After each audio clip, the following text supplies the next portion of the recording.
Hi there, my name is Jack Wallen, and I got some splaining to do. You're probably wondering, why in the world is this man wearing a dress? Not just a dress, a gown, and even better, this, my friends, is a Vera Wang, and it's in my closet.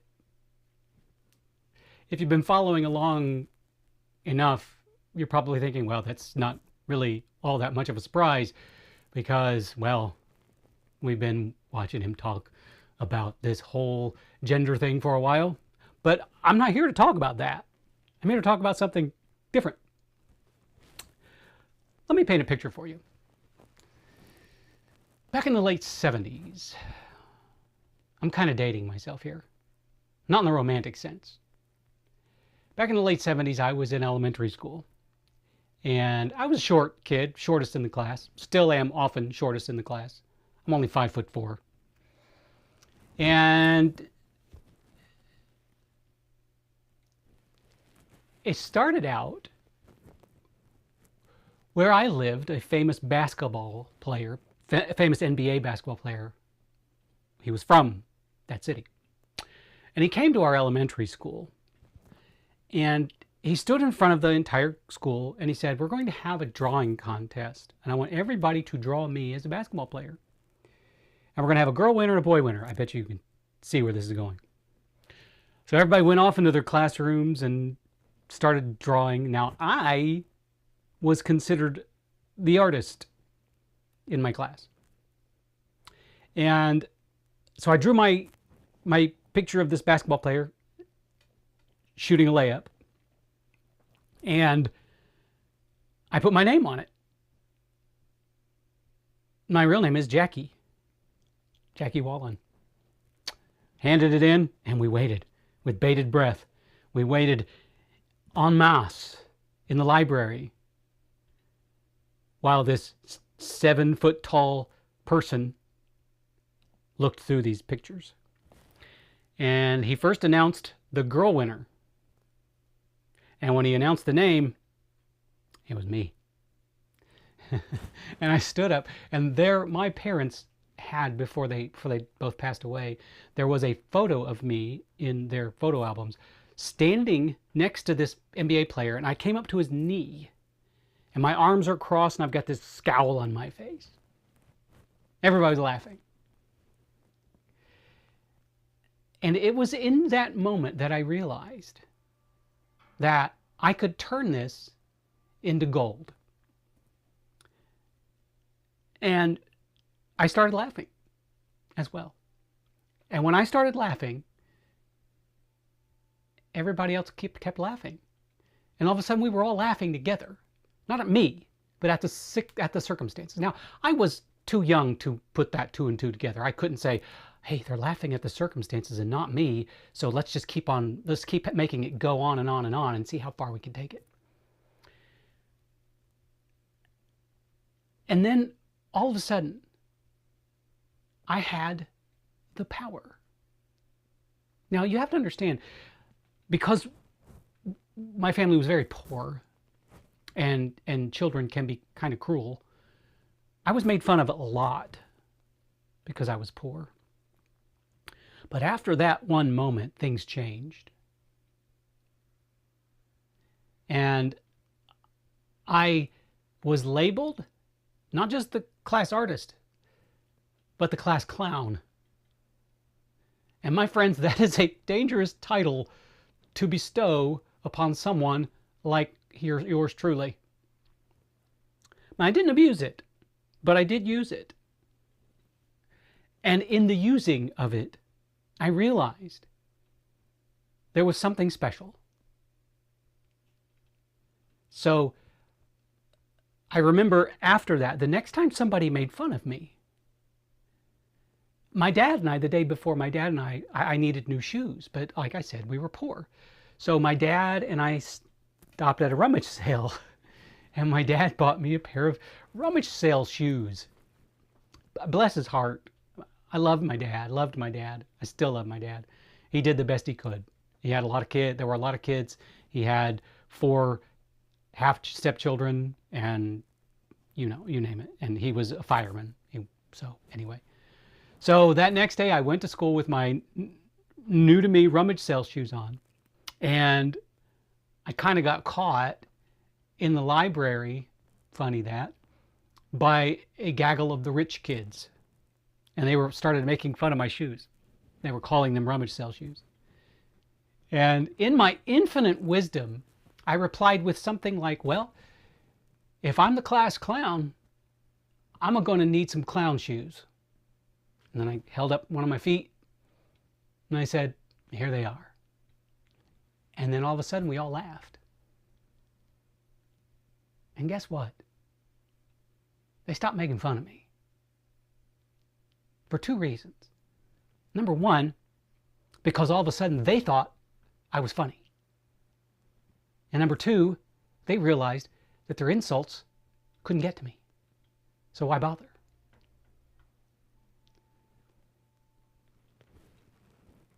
Fast forward a little bit to undergrad. I say undergrad because I also went to graduate school, and I like to separate those two things because they were very different experiences.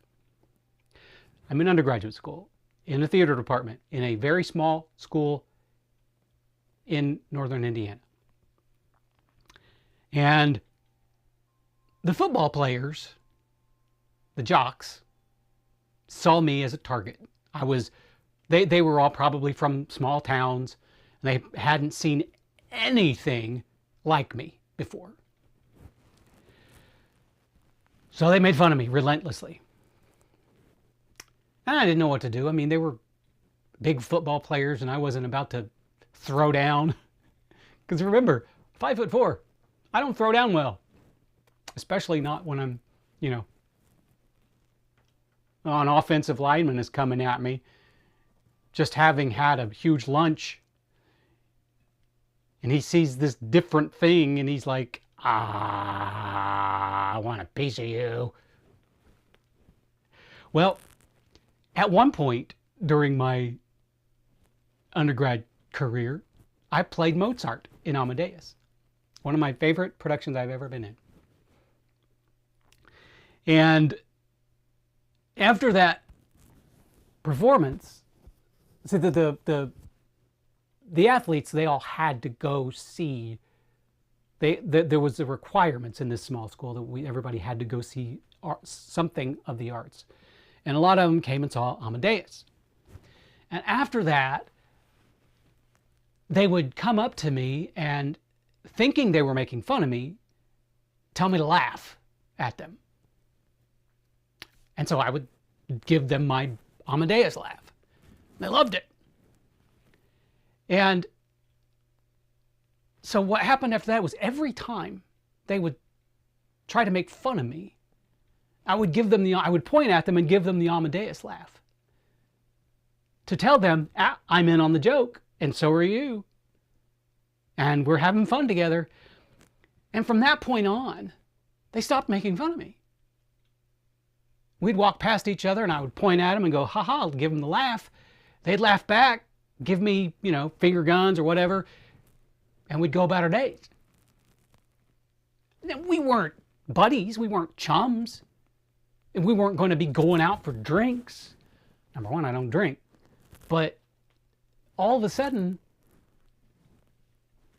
the animosity, everything, the idea that I was something different had changed into I could entertain them. And they liked that. They liked being entertained.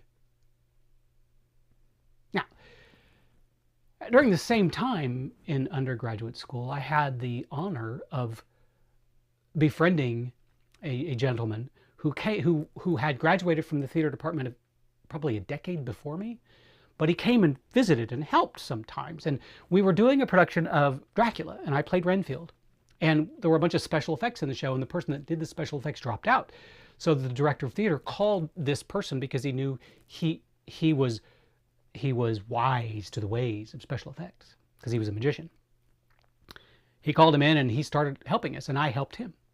Well, what I didn't know was that I was kind of working with local royalty. He was a magician. But he wasn't just a magician, he was a drag queen magician. He was brilliant, absolutely brilliant, one of the best human beings I've ever met. We were walking somewhere one day, doing something, going to get something or whatever, and I don't remember if he was in drag at that time or not, but somebody made fun of him. And without hesitating, he looked at them and said, "I'm more man than you'll ever be and more woman than you'll ever have." I was floored. And of course, the person that said that, they couldn't. There was no retort. You can't come back to that. The only thing you can do is walk away, hide your head in shame, and say, I was just bested by royalty, by comedic genius. And that stuck with me. That stuck with me. And every time, from that point, every time somebody made fun of me, I decided, and it happens a lot, trust me. I mean, look at me. Look at this. Look at this. People make fun of me all the time. But ever since that moment, I realized that I could disarm them. Yeah. I could disarm them and diffuse the situation. I get a lot of people, throughout the years, I've had a lot of people say, ask me or accuse me, whatever, of being gay. And when they do that, I simply say, oh, I'm not, but thank you for the compliment. And they're like, what?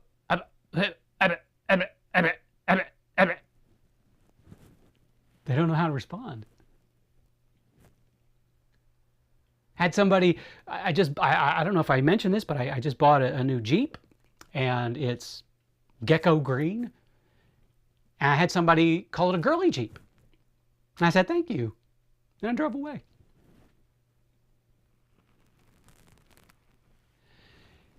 Here's the thing. We live in a very strange, for lack of a better term, time. Now, before I continue on, I want to say this. Do not attempt to clap back at somebody, because you never know when that somebody might have anger issues or be carrying a gun, and someone could just say something simple like, why are you wearing women's clothing? And if you come back to them with either an insult or just something offensive or defensive, you never know. They could reach into their backside, pull out a gun, and send a bullet through your skull. So please, please, please, please, be careful. I personally, I would rather if someone insulted me, I would rather just turn tail and go away and ignore them. Think if there was the chance that violence could occur, then try to disarm them. Now, my default is to use humor. If I can make somebody laugh, that's insulted me, if I can do that, then I'm going to, not that I want to, but I'm going to win them over. They're going to say, oh, he made me laugh. He can't be all that bad. But I realize it's a very fine line that you have to tread, especially when you are different like me. And when somebody says, hey, why are you wearing women's clothes? I borrow a line from Eddie, nay, Susie Izzard. I shouldn't, that was wrong. I don't air quote that. Susie Izzard. I'm sure you know who that person is, who they are. And I will say, they're not women's clothes, they're my clothes. Because they are, I own them. And because I bought them, I dubbed them my clothing. And when you reply with someone genuinely and without escalating the issue, you show them two things. Number one, they can't hurt you with their words. Number two, you're in on the joke. I am very adamant about this. If I can't make fun of me, I can't make fun of you. Now, I don't tend to make fun of people unless they're friends and it's you know, they understand that I say what I say in love. But I'm not going to go outside and seek out a stranger just to make fun of them. That's not my gig. But I am absolutely not opposed to, if somebody makes fun of me, to jump in on it. You know,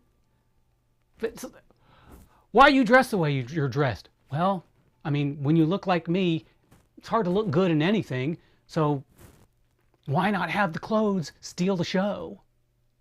Why not have the clothes distract your attention away from this down to this? Or when you got a personality like mine, you got to have an outfit that can stand toe to toe with it. You see what I'm saying? You see what I'm trying to do here? If someone makes fun of me, I'll make fun of myself. Because then we're in it together. And they're less likely to escalate the issue. And straps, come on. Man, let me tell you something. Until you've walked, literally and metaphorically walked in a woman's shoes, you don't get it. You just don't get it. Anyway, see, I'm here I am in a video that I'm going to publish to the public making fun of myself. And you know, I've published these videos and I've had people make fun of me in the comments. And it's like, yeah, you're right. I am goofy looking. I am weird. I am odd. I am the freaking range. And I'm okay with that. Actually, I would prefer that. I would prefer to be different than to be the same. It's just the way I'm built. I've been this way all of my life, since I was 5 years old. Because I know that because that was the first time I realized that something was different in me. And even at that early age, I made fun of myself. And it wasn't like I wasn't trying to hurt myself. I was just saying, yeah, I know. I'm weird. And I'm okay with that. And you can't say anything to me that I haven't already said to myself. On top of which, I'm a writer. I'm a professional writer. Do you really want to get into a battle of wits with a professional writer? I don't know. Maybe. I mean, you never know. Sometimes I've been in those situations and it felt like an amateur comedian making fun of Robin Williams. You can't do that. Because Robin Williams would have tossed the gauntlet down and he would have gotten in on the joke and he would have gladly made fun of himself just to diffuse the situation. He was the master. There will never be anybody as brilliant as he was.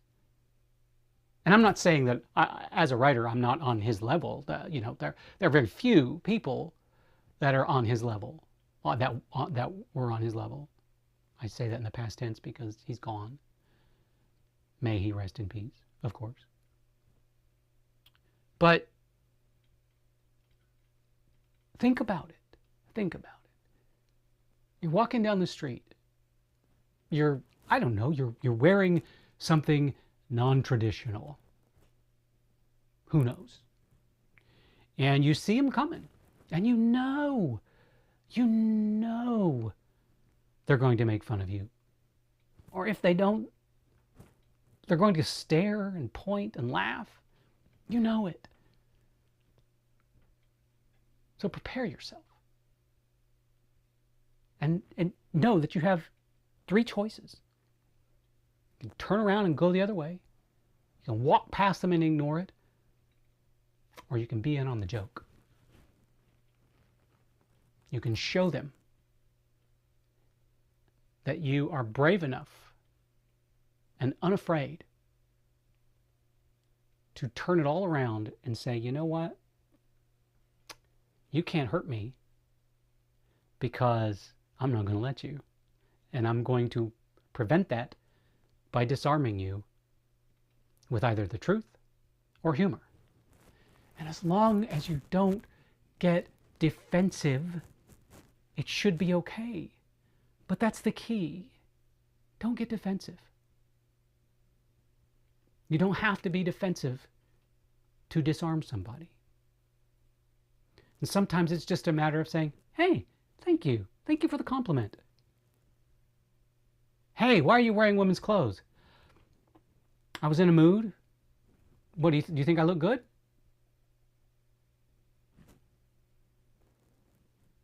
I don't know. I was feeling kind of down this morning when I woke up, so I thought, let's put on something that'll make me feel good. And it just so happens that a Vera Wang does that really well. Look, what I do to keep myself from spiraling down into the abyss is very personal. And I'm sure that everyone watching has their own method of not letting things get to you. But if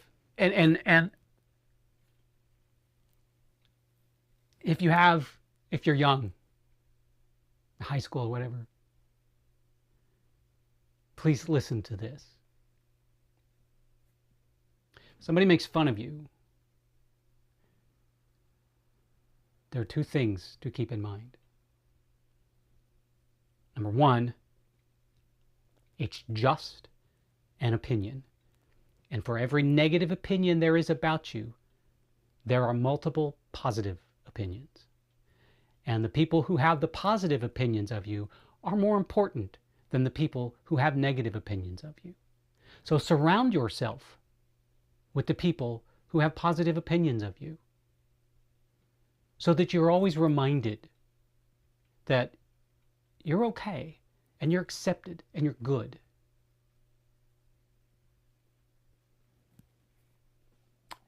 And I can't remember what the other thing was. I'm trying to think of it right now, but I can't remember what it was. But seriously, the truth is, it is just an opinion. Okay, there could be some facts there. Somebody could say, you're wearing women's clothes. That's a fact. Yeah. So, okay. Sure. Busted. You caught me. How did this happen?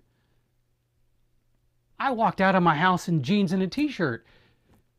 The next thing I know, I must have walked through some trans-dimensional doorway, and here I am. Of course, if you say it the wrong way, someone could take that as defensive. So you see what I mean? You have to be careful.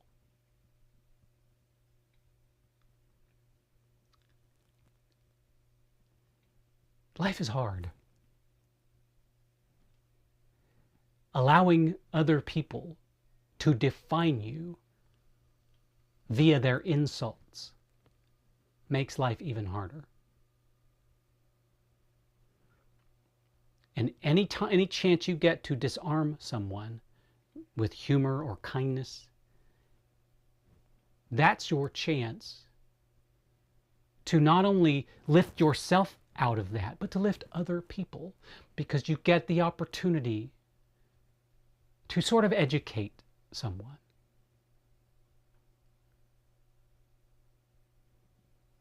To say, I'm in on it, I get it, I'm weird, and hey, what's your weirdness?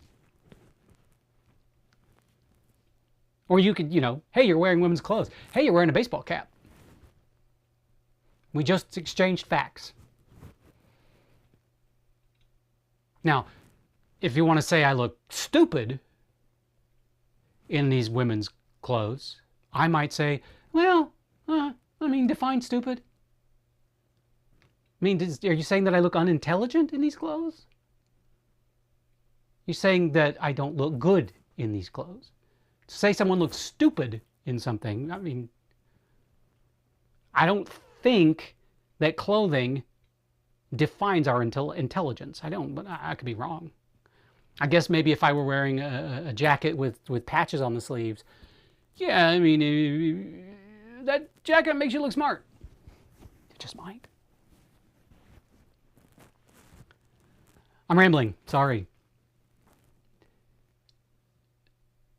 The reason why I wanted to post this video in the first place is that the world in which we live right now is it's getting ugly, and it's getting uglier by the day. And if you're a misfit like me, and you feel like you're not safe or made for this world, number one, if you do feel unsafe, surround yourself with people who love you and care for you and have your back. But any chance you can get to be in on the joke, or to show someone else that your sense of humor is an armor for you, and it can make them laugh, not at you, but with you, everything's going to be okay. Now, I will say this. When I'm out in public, and if I'm dressed against the status quo, I tend to put on blinders. There are occasions where I'll look somebody in the eye. If I sense that they're a safe person, I'll look at them in the eye. I've had occasion where I've been in public and I caught someone's attention and they complimented me. They said, hey, I like what you're wearing. You look good in what you're wearing. I'm like, well, thank you very much. And that's it. That's the end of it. And you can always sense that. When you pass somebody, if they give you a smile, they're probably safe. But if they're looking at you with that look of derision, either just keep on going, or if they say something to you, if you don't have it in you to be in on the joke, just keep going. And it's hard. Sometimes it's so hard to not want to lash out. But remember, when you lash out, you lower yourself to their level, and you run the risk of getting into a dangerous situation. Humor is very powerful. Use it well. Thank you so very much for sitting here staring at me while I'm wearing a Vera Wang. I hope I didn't offend you with it. If you're jealous that I have a Vera Wang, then yeah, you can get one. I got this on eBay like decades ago, and I can still fit into it. Huzzah! Thank you so much for being a part of my world here. It means the world to me. And if you are looking at me and thinking, what the hell is this person? Now you know I'm just a misfit who has a different way of looking at things than you do. But ultimately, we have the same goal: to be healthy and well loved, and as successful as society will allow us to be. Thank you again, and I hope that you and everyone you know and love have a wonderful, wonderful day. Now I'm going to go take the wang off.